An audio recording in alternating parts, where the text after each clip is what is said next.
A Musical Life with Gaelic singer and songwriter CalumMartin.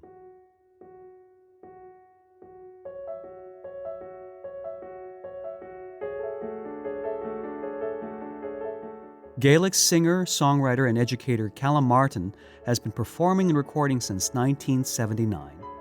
Based on the Isle of Lewis off the coast of Scotland, Callum has a special interest in Gaelic psalm singing, a unique a cappella improvisatory singing style still practiced by congregations there during their Sunday worship services, as well as pockets of African American and Cree Indian congregations in the U.S. In fact, Callum explains, jazz, country, and bluegrass styles can trace their musical origins in the Gaelic psalms sung on the Western Isles of Scotland.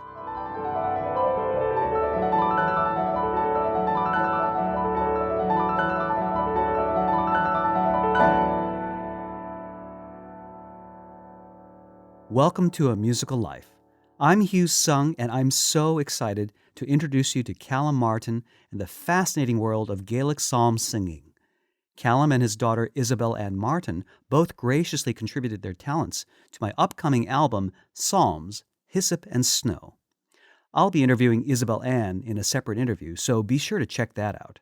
Now, without further ado, let's meet CalumMartin.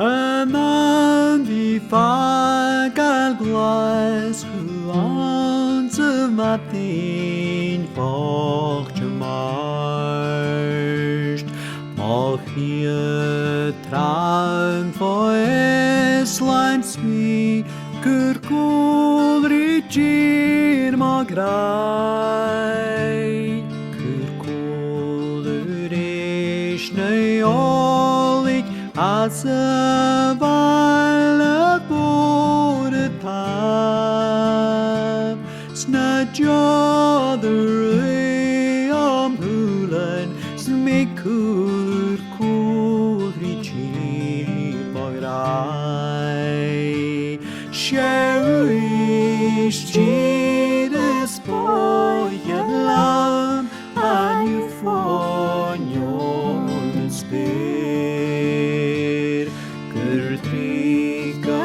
Yes, joy, loving, Lord, smooth scatter, yea. Some market gold in Vanna, find a trick a hand's pay. They should move on and rami up a coa. Callum, welcome to the show and congratulations on your newest CD, Freven, or I believe it's also pronounced Freaven. Is that correct? Yeah, I think you got it absolutely right. Freven, and you pronounced it absolutely lovely. Well, thank you. You were a very good teacher. And can you tell me briefly, what does Freven or Freaven mean? It means the roots, the type of music that I've been brought up with, but it also talks about who I belong to or the people I belong to. And it's such a beautiful meaning because when we look to our roots, many times those roots also help give us direction for the future. Isn't that so? Absolutely. Yeah. I mean, we are where we came from. I mean, that shapes our lives. It shapes, the music we've been brought up with and the people who we belong to. And that's really what I was wanting to get across. Now, you've had a very rich career as a Gaelic or Gaelic musician, recording several albums and teaching Gaelic music in primary and secondary schools for nearly 20 years. I'm wondering if you can perhaps help us understand what exactly is Gaelic or Gaelic music. Well, I suppose it's like every language. If you said Italian music or English music, it's obviously Gaelic is the language of Scotland. At one time, this was the language of Scotland. Hundreds of years ago, it was the language of Scotland. Now we have got somewhere in the region of, I think, 60 or 70,000 Gaelic speakers throughout Scotland. So, it's dwindled over the years. English has obviously become the dominant language. So Gaelic music really, and Gaelic is really the music that belongs to our language. Fascinating. Now, you live on the Isle of Lewis, which is located off the northwest coast of the mainland of Scotland. I'm Yes. wondering, for our listeners, can you give us a sense of how far away is the Isle of Lewis from, say, Edinburgh, the capital of Scotland, or Glasgow? Yeah, well, I mean, Lewis itself, as I say, is the biggest of the islands. And I suppose size-wise, it's probably around 50 miles long by about, say, 20, 25 miles wide. There's a population of about 25,000 living on the island. As far as how far we're away from Edinburgh, we've got regular flights. We've got an airport on the island and a flight to Edinburgh from Stornoway, which is the capital of the island, will be approximately 50 minutes to an hour. So it's not hugely far away. If you're going to travel by car, you would travel across to the mainland by boat. It's a 2.5 hour journey.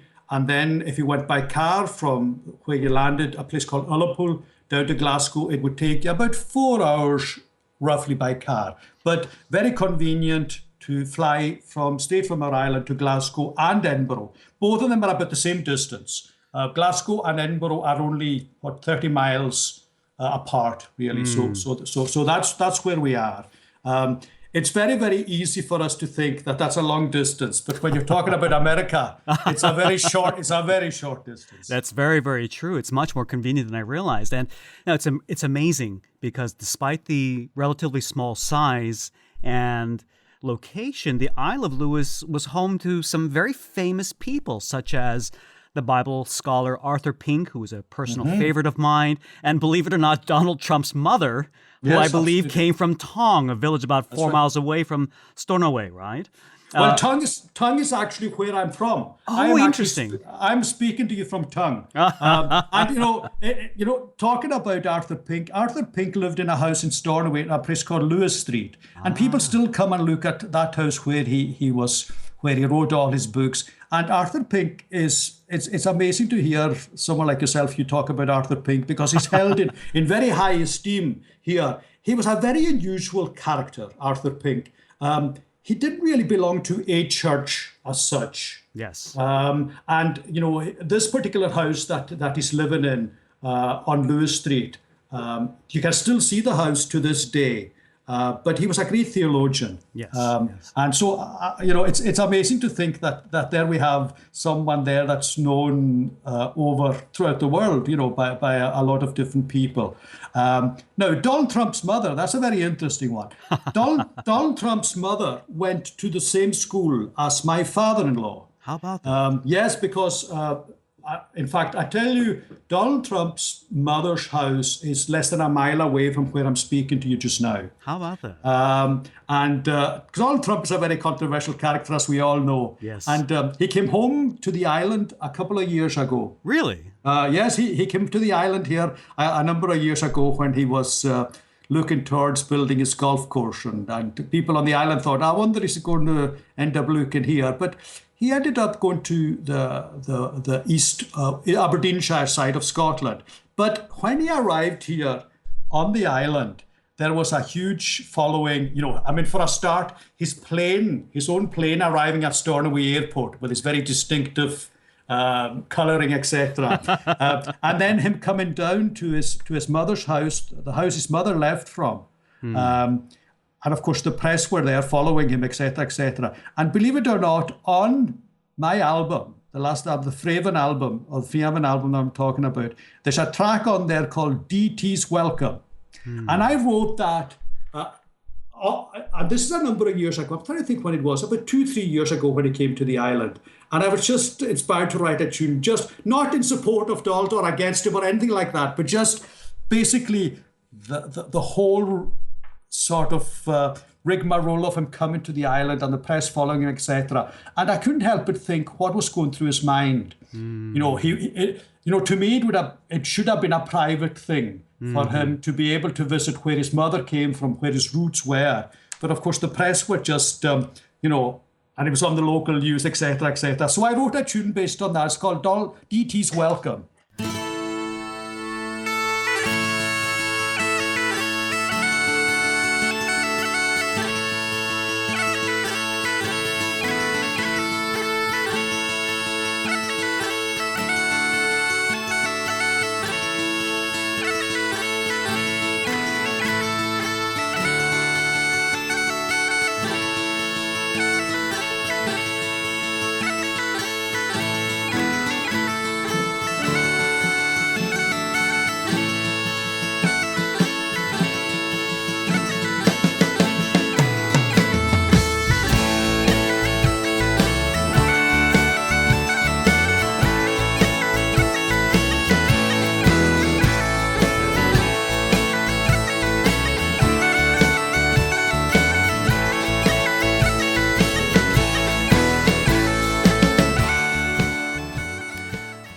the most unique aspects of life on the Isle of Lewis is the observance of the Sabbath, where most shops are closed on Sundays, and a very unique form of singing is exercised in church worship.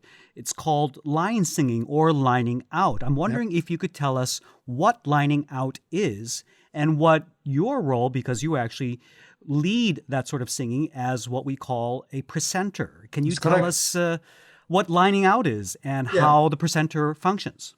Well, I suppose going back to what you said, yeah, absolutely. The Isle of Lewis, is still very observant on the Sabbath. And I mean, it's only very, very recently, within the last couple of years, that they've had flights to the island. There wasn't any flights to the island. There was no sailings to the island. Everything was closed on Sunday. Total observance. Now, like everywhere else, planes are coming in on Sunday, and that's. But still, to a large extent, throughout the island, Sunday is a very special day. And as part of the services that we have in the churches, you have Gaelic services. Now, lining out or line singing is very much an American word. We would call it presenting, but it's same. But it's the same thing. Now, lining out, really, I guess lining out is what was the main worship over in America a couple of hundred years ago. Now, although we do it in Gaelic, it's not originally a Gaelic thing. It originated way back, I guess, with the Pilgrim Fathers going across to America. And they lined out the Psalms, we believe, probably in English. Well, it would have been in English over there. What it sounded like, Hugh, I don't really know. All we can really follow is the line that around 1650 or so, that was the time where they translated the first 50 Psalms into Gaelic. So prior to that, you couldn't have had Gaelic Psalm singing. Then what happened was the form that was used was what they call ballad meter, common meter. Now, when the Gaelic people tried to do ballad meter, it was very alien to their thinking. So hence the reason why they just added grace notes and they made it what it is. Now, there's a couple of things that are different. I mean, still in America, in pockets in Alabama, southeastern Kentucky, they still line out the old way, what they call the old way, but they use the hymns rather than the Psalms. They haven't lined out in the Psalms over in America or in this country for well over 100 years. Oh, wow. The only place where they line out the Psalms is here in the Western Isles of Scotland and in services maybe in Glasgow and Edinburgh on the mainland, but mostly on the island. And we use exclusively the Psalms. We don't use hymns. It's an exclusive psalmody thing. And it's the 1 meter, in English, psalm singing in church, even in our own church, you've got all different meters. You know that yourself, Hugh. There's, 8686, which is the common. Then you've got 8787, 1010, 1010. There's all the different meters. Gaelic psalm singing has got 1 meter. So all the tunes will work on all the psalms. And what is that meter that's used? And when we talk about meter, we're talking about the number of syllables per line, okay? So say, for example, if you were going to say, the Lord's my shepherd, I'll not want. The Lord's my shepherd, I'll not want. 8, he makes me down to lie. 6, in pastures green, he leadeth me. 8, the quiet waters by. So that's 8686. Thank you. And that is the meter. That is the meter that's used for Gaelic psalm singing, and it's the meter that's used for what we call common meter. So we have got an English common meter book that has got the SATB, soprano, alto, tenor, and bass parts in there. Okay. Now, what we then have done, we have taken these tunes, these basic tunes, and we've taken a style of secular traditional singing, and we were allowed to actually do that within the church setting. And the other thing that I have to say, it is pretty much an exclusive Protestant tradition. Even though on the islands here, our islands are split Protestant and Catholic. The Southern Irish are Catholic, and we're the same people, and we sing secular songs pretty much the same. But the Catholic tradition wouldn't have allowed people to take the secular singing into church and do psalm singing like we were able to do. It's the only time in any worship where everyone takes part. In lining out or presenting, there is a presenter who leads the congregation, and then everybody then participates. But it's very unique on the Isle of Lewis because they sing in unison, and yet they don't. That's correct. There is this beautiful improvisation that happens. Everybody is singing their own thing for a few moments, and then they magically lock back together again. Yes. And absolutely. It seems to go back and forth. It's a call and response where you have the presenter who's the leader, and then the congregation responds.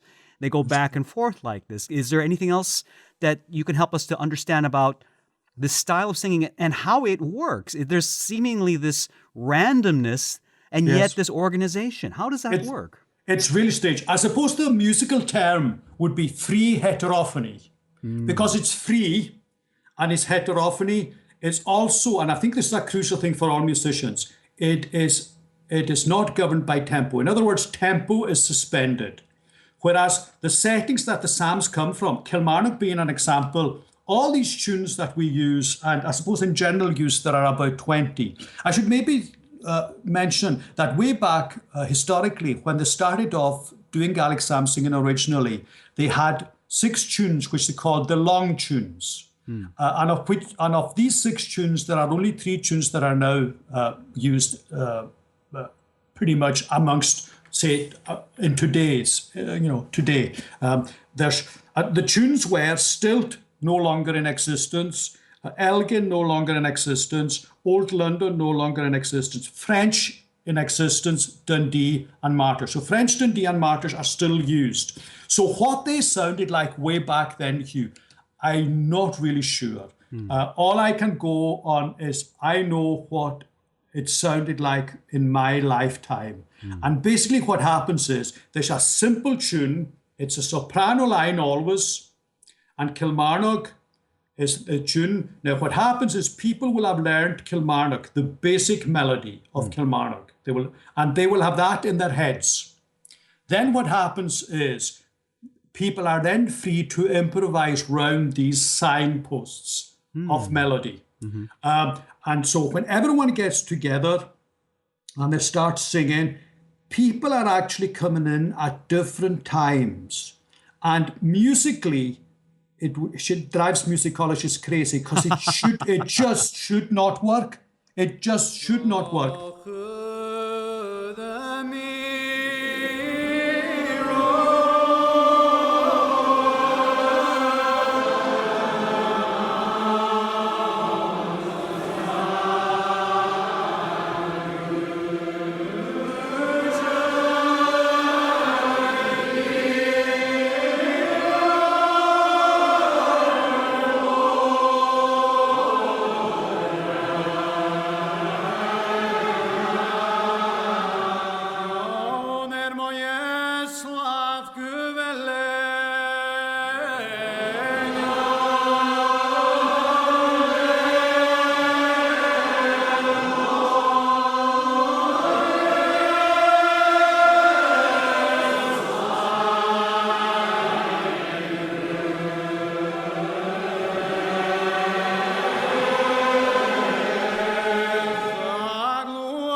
But I think there are a couple of things that are absolutely crucial to it. There's the vertical connection between each individual and their God. So in other words, you are singing vertically. You know the words that you're singing and you know the tune. It's almost subconscious. It's in your head. It's in there. It's part of you. You don't even need to think about it.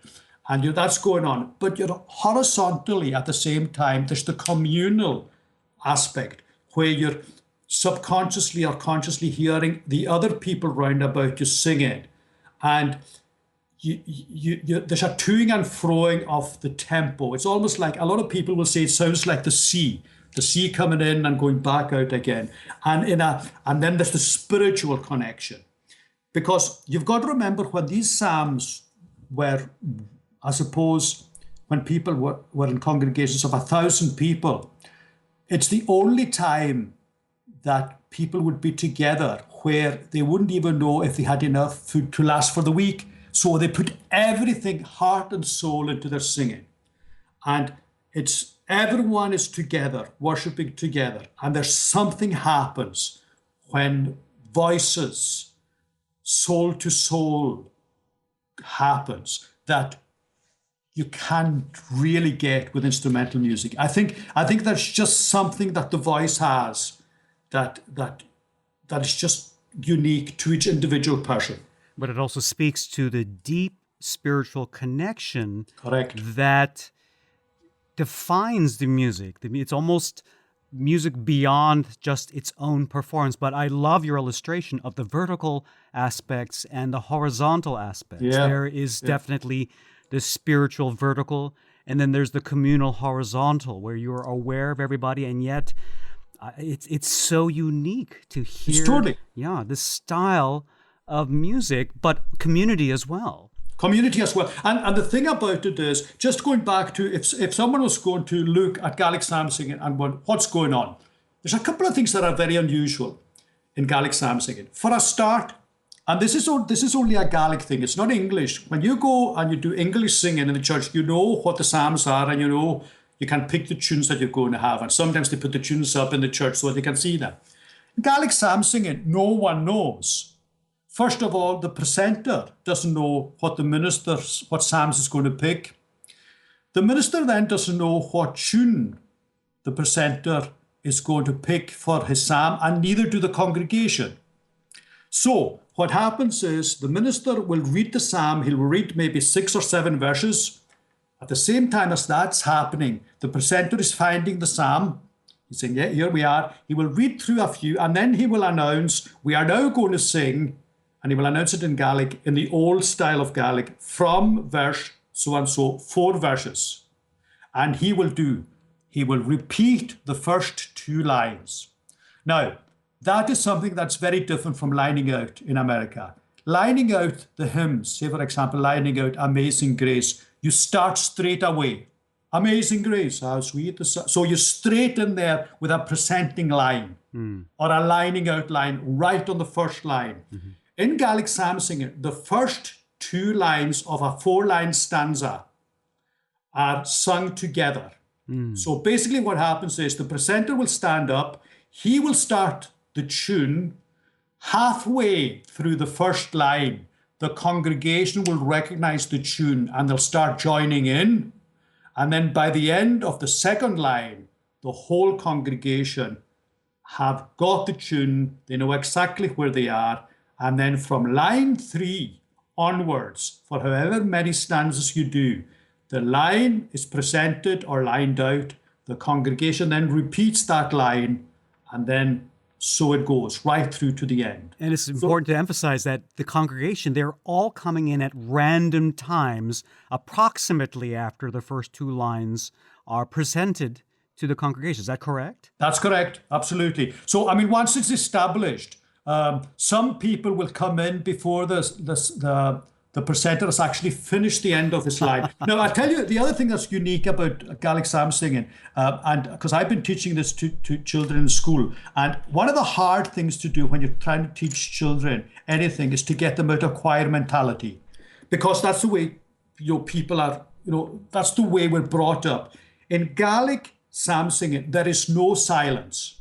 There is absolutely no silence. So in other words, by the time the Gaelic presenter is coming to the end of his line, the congregation, some of them are actually singing, joining him in and coming in over it. And then by the time the congregation are coming to the end of their line, the presenter is coming in over them and starting it again. So it's a continual flow of sound. And everyone, it's going so slow that even if you are not 100% sure of the tune or where you're at, there's still time for you to I'm a wee bit slow, I maybe need to catch up or whatever it is. There's this horizontal thing where you subconsciously will start to, because some people probably will get themselves so into that vertical connection that sometimes they might forget about the horizontal because they're so into it. But then eventually, it's going so slow that you're able to then, pull yourself in. Now, the other, I think, magic ingredient, if you want, magic's probably not the right word, but the ingredient that I think makes it so unique is it's the mixture of voices that makes it what it is. If you have a choir, let's say a choir, although it's not a choir, a congregation of great trained singers. To me, it would sound too clinical. It would sound too precise. Too precise. And I think what makes this so unique is that the experience of being part of it is the fact that anyone will not feel, they won't feel, I haven't got much of a voice. They'll feel quite comfortable that their voice is going to be soaked up in amongst the whole thing. So they're not, if you're in a choir and you're singing one of the parts and you haven't got the part dead on, immediately you make the mistake. Everyone in the choir knows you made the mistake and they all look at you. Gaelic psalm singing, it'll accommodate all the voices. This is what's so remarkable is the fact that there is tremendous freedom. There's tremendous individuality, and it's almost the antithesis of what Western music trains. We train Absolutely. For strict precision, strict unity, synchronization, and the Gaelic psalm singing does the exact opposite. It is unprecise. It allows for the widest range of abilities, from people who have no ear, who have no sense of pitch, to the highest trained singers, and it, as you say, it folds them in all together. I'm absolutely astonished with this style of music. And the other thing as well, I mean, if you take what I think is the most crucial aspect of it, and that's the religious side of it. I've seen myself in situations where I've presented and I can tell the spiritual condition, shall we say, of the congregation on the singing. And ministers will say this to you, minister, because it's the first, see, in a Gaelic service, this is the way it works. The first thing that happens is a Gaelic psalm. Then you've got a prayer. Then you've got a reading of scriptures. Then you've got a second psalm. Then you've got a sermon. And then it finishes with a psalm. Now, the first psalm, ministers will tell you, the sound of the first psalm will have a huge bearing on the ministers. If, for example, the singing in the congregation is pretty hopeless, not very nice, it affects him. Whereas if the singing is uplifting, you can tell the people are in it. And I've seen myself in congregations with the same amount of people. It could be 200, 300, 400 people. And on two different nights, it's like night and day. You stand up there and you think, wow, this is just, that is something, and I've said this recently. I was recently we have communion services on our island where in different villages, they will have services with visiting ministers over a weekend. Well, it usually starts on a Wednesday right through to Monday. And I was over in a congregation recently and I went in to do Gaelic psalm singing, and the congregation, I would say the church probably had maybe 100 people in there, not more than that. And they were right at the back of the church. And I thought, this is not going to, I had sort of prejudged myself that they weren't going to sound good. Well, wow. And as soon as I stood up and I thought, that's the best Gaelic singing, congregational singing that I've heard for years, and it's just one of these things, Hugh. It's this connection soul to soul and soul to, the vertical connection, the spiritual thing that makes it what it is. Now, we need to be perfectly honest about it. Gaelic psalm singing can sound terrible. It can sound horrible if it's not done well. But when it's done right, there is no sound like it in the world. There is just nothing, to my ears. Maybe I'm biased. To me, there is absolutely nothing like it in the world. But we've also got to acknowledge that when not done well, it can sound absolutely terrible. I was going to ask you a question about the lack or the absence of musical instruments. And that is one of the distinct things. There are no pianos or guitars or even the organ. It's just voices. So the presenting or lining out or line singing is just a cappella, all just voices. I was going to ask you what the purpose of worshiping without musical instruments is, but you almost answered my question for me in one sense, where with the instruments in some ways can hide the sound of the congregation. You can have trained musicians, they're going to sound wonderful, everybody's listening to them, but not really to each other. That's correct. And with the singing themselves, as you mentioned, you get a direct temperature of the spirit of the congregation. That's right. I think that absolutely is it. I mean, all right, we come from Presbyterianism. Is the traditional Presbyterianism is really unaccompanied. It's unaccompanied psalm singing. It's the non-use of instrumental music, just the exclusive use of the voices.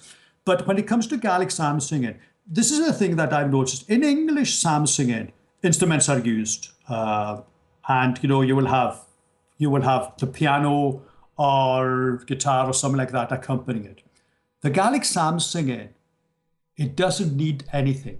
It just doesn't need anything. But I've experimented, Hugh, because being a musician, I've experimented with different instruments trying to emulate it. There's a recording on the Psalm and Soul. I've got this track called Bethesda and Bangor. And Bethesda was an actual tune. Now, I mentioned that all the tunes that we have in the Gaelic psalm tradition are all English tunes, Lowlands tunes. There are very few locally written tunes, apart from Stornoway, one tune called Stornoway. But I decided, because all the money from the Psalm Project was going to raising money for the local hospice here in Stornoway, and the hospice is called Bethesda. So I wrote a tune called Bethesda, and it's the first track on the album where I present that myself. But in addition to that, there is a track, an instrumental version of it with a saxophone. The saxophone tried to emulate, and did quite a good job, emulated the presenting line and also the congregational repeat. Oh, wow.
other stuff where I've collaborated with different musicians, just experimenting and looking, into the possibility of maybe let's see what we can do with it. But the more I do that, the more I realize that there is nothing to compare with the voice. The problem we have really now, Hugh, is that it's on the way out. Gaelic psalm singing, the churches generally are turning their back bit by bit on it. English is the dominant language amongst the young. We have a regular Gaelic service in our church where about 80 to 100 people attend every Sunday. The vast majority of these people are over 70. So it's not going to take another generation. 10 years from now, I would doubt very much if you had services like we have now. However, I am not discouraged because I really believe that this is God's word, and the Lord is going to end up, using people like yourself. Who knows you? I mean, me speaking to you just now could awaken someone who's listening and say, oh, we've never heard of this before. I've been across to America. I was in St. Louis last year, and I've ended up doing Gaelic psalm workshops with people over there. And I honestly believe they've got a huge interest in it, that we have to use different tactics from our old days, where people knew the tunes and they knew the language.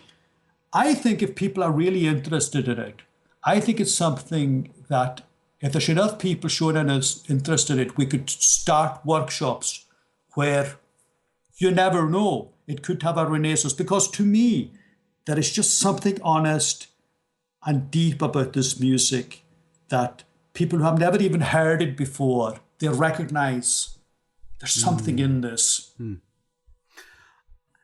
Now, you and I met virtually when you actually signed up to take lessons with me in my online piano school. That's correct. At a website called ArtistWorks. And we soon discovered that we both share a passion for the Book of Psalms from the Bible.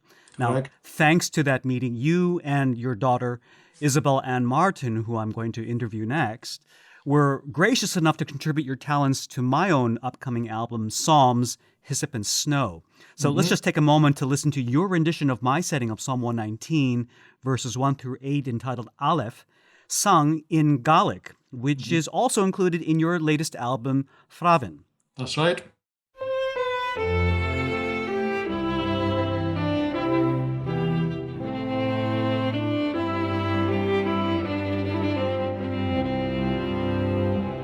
Spiani Chandran Hafarah Thakwan Sankri Agiri Yarst Alra Magluasha Salmanoy Arti Ornan Yarst Spiani Chandran Chandran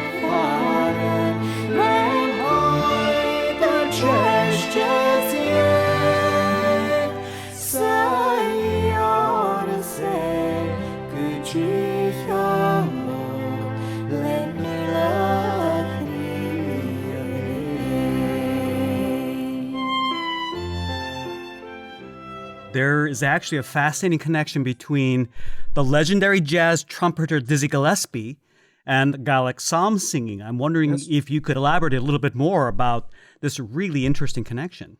Yeah, well, I'll tell you, Dizzy Gillespie was the sort of the connection between my good friend Willie Ruff, who is a professor of music in Yale University. He's a black professor of music. He was brought up in Alabama, Sheffield, Alabama, and he was actually, he played with Dizzy Gillespie. Now, Dizzy Gillespie was, with a name like Gillespie, he obviously came through the slave connection with Scotland. So there was a Scottish connection, and it was Dizzy Gillespie that told Willie Ruff years and years ago about this form of singing over in Scotland. And what basically happened was Willie Ruff thought he must have forgotten all about it, and he thought that it was an exclusive Baptist tradition. So the lining out that they did in where he was brought up in Sheffield, Alabama, he thought it was purely a black Baptist tradition.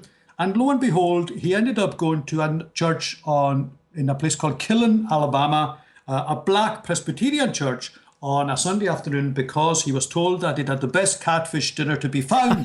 So while he was waiting for his catfish dinner at the end of the service, lo and behold, these black Presbyterians started singing what he thought was their lining out.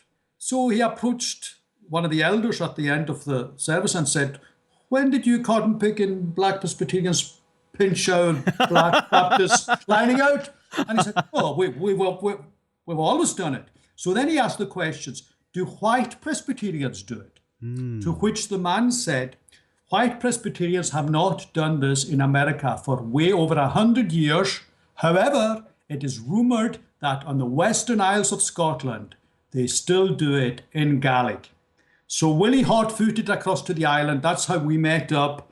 And hence the thing then just basically took off from that. And there was a TV documentary done on it, where there was a symposium in Yale, which I can give you links to actually, because I think it's recently come out, with links not only to black primitive Baptists in Alabama, but white old regular Baptists in Kentucky, and also Cree Indians as well.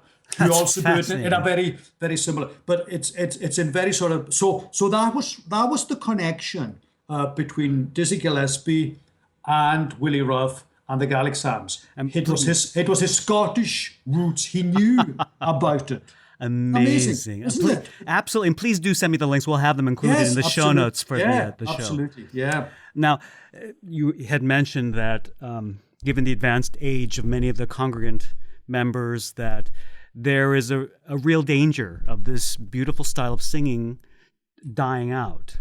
Yes. And I know that you currently conduct workshops for Gaelic psalm singing really all over the world in some ways. Yeah, whenever I'm asked. Yeah. So how do you teach something that is so improvisatory and so freeform to musicians who are trained to think in very strict meter and defined rhythms? That's a real challenge. It sure is. And it's a learning process for me, Hugh, as I go along. I mean, I did a workshop recently down in Edinburgh, where we had a Gaelic sort of day where people spoke about the history of Gaelic psalm singing. And there was a lot of trained musicians there, opera singers. There was one lady from Australia, and trying to tell them that tempo is suspended, let alone anything else, is a concept that a musician finds very, very hard to understand. But I think what has to happen is, I think you have to teach the basic melody.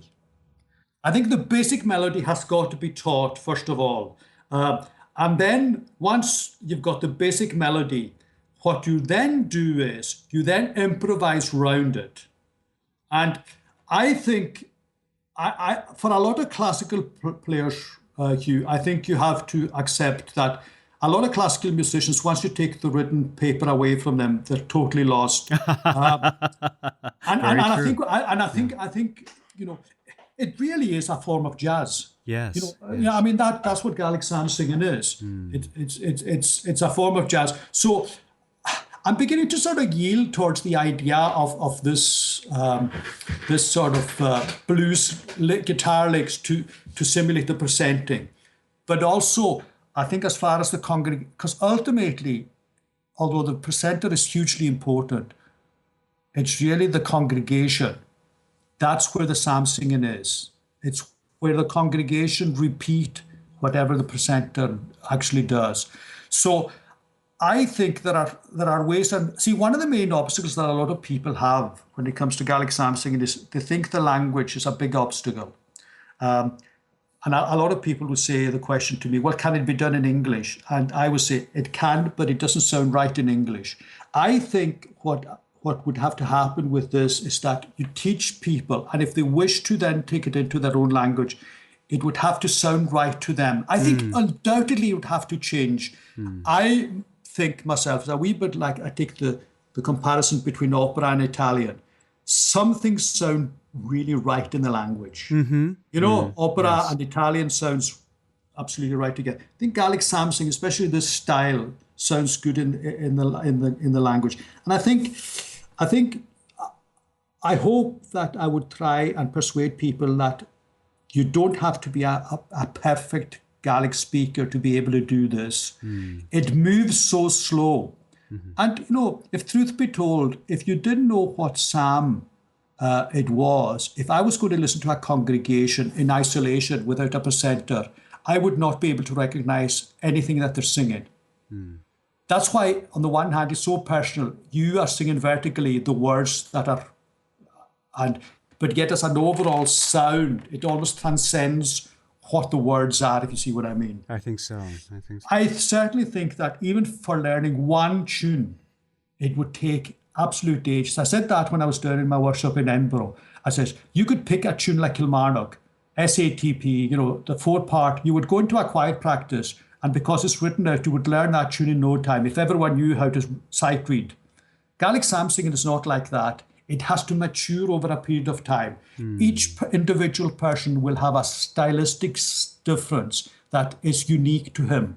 And then the whole mixture of everything together, it's so appealing to the human spirit, I think. Now, if people want more information about these workshops, how can they get in touch with you? Well, I think the best way to get in touch with me, first of all, is to send me an email, because the workshops that I'm actually doing don't happen that often. I can do workshops on the island here, but a lot of people on the island already know it. Say, for example, when I go with my Gaelic psalm singers and we do a performance anywhere, people say, when do you practice? And we say, we don't. We just don't practice. We just do it. We just know it.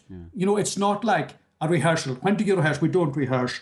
We just say, right, this is the tune, this is the psalm, away you go. And that's the way it is. So I'm certainly hoping that this might be something. I would love to think about the connection. I think the St. Louis people are very keen on me doing something.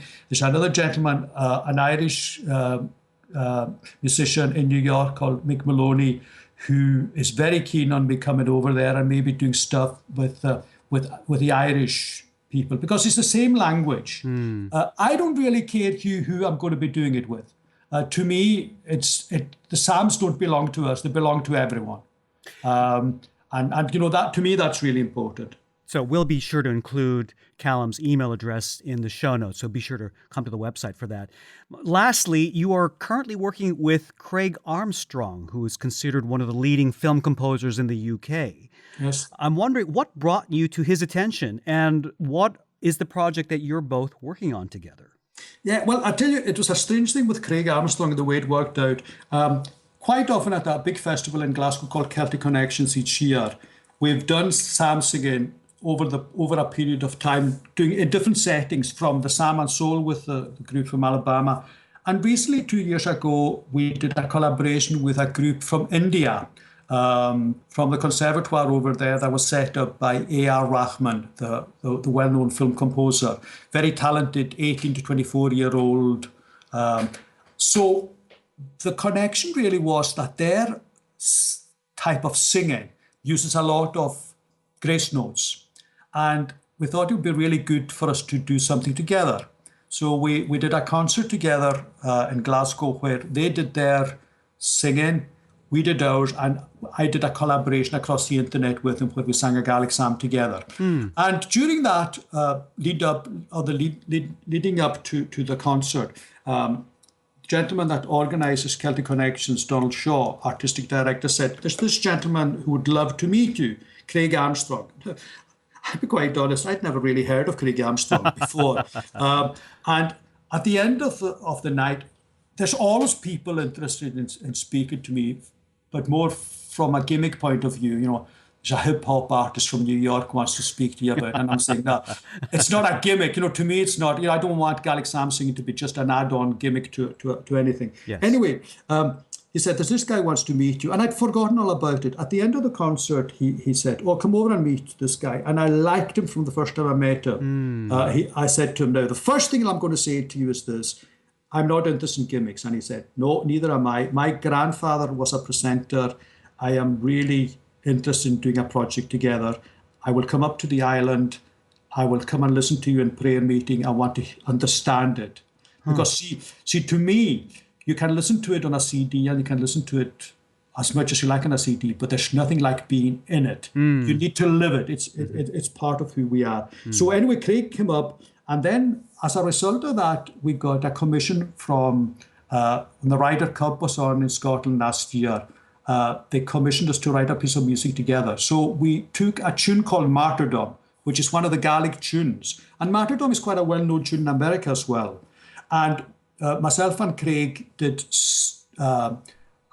variations on Martyrdom, it's called, 8 different movements, of which Gaelic psalm singing, Isabellan did a solo section. Then there was a part where the cello tried to improvise her, and it's a 22-minute long piece. So that was, and it came out really, really well. But both Craig and myself recognise that at the end of the day, you can never beat the real thing. However, the musician part in both of us wants to reach out, and if it sparks an interest, Hugh, to people that have never heard Gaelic psalm singing before, that I'm all for that, because I would always point anyone, the place you need to go is you need to go to a church to hear it being sung. Yes. And, where in its natural environment. Yeah. And so at the moment with Craig, we've also been commissioned to do another piece of music. So I'm toying with the idea of actually writing. In fact, I've written a basic melody. In fact, I'll tell you what I've done, Hugh. I've actually sent you the basic melody to the artist work thing. Oh, wow. Because what I'm going to do is, it will be the setting, the English setting, which will be very much in tempo. But I will then take that melodic line, and I will take my psalm singers together, and we will mature it out. In other words, and we won't be restricted. Like CalumMartin is already set. Yes. Okay, so you have to, it's set and it's written by someone at 16, whenever it was, 15. What I'm doing with this is I'm doing a tune, but I'll have the flexibility. And myself and Craig will go at it, and he will then go away. He will then start thinking, well, what instruments am I going to use for this? Will I do some imitation? And Craig is an absolute joy to work with. He's a huge talent. He lives in Glasgow. He could easily have gone over to LA. He's done loads of movies, especially with Oliver Stone. He's working with Oliver Stone at the moment on another movie.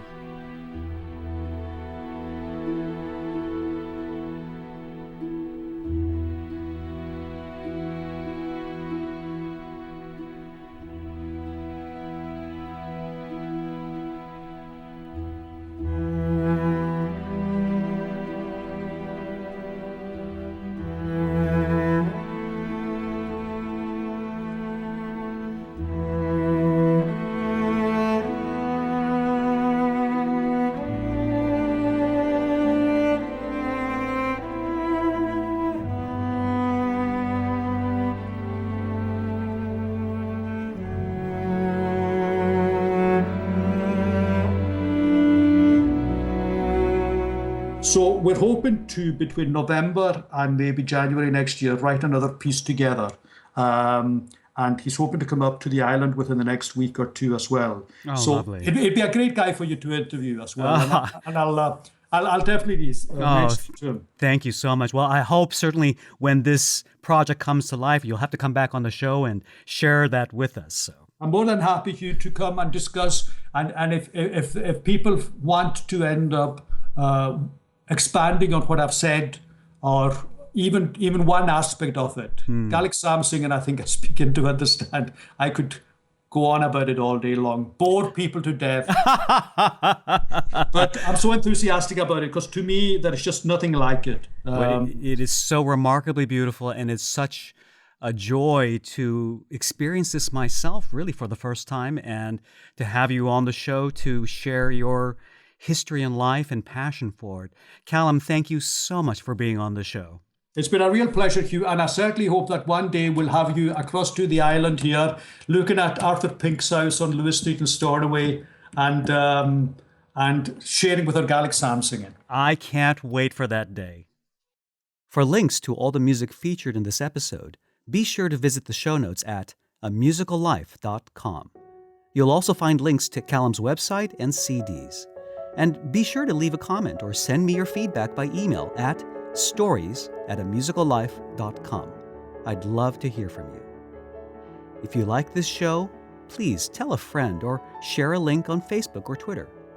Be sure to subscribe to A Musical Life through iTunes or Stitcher or with your favorite podcast playing app, and consider posting a review. I'd really appreciate that. Until next time, I'm Hugh Sung, and I wish you a musical life.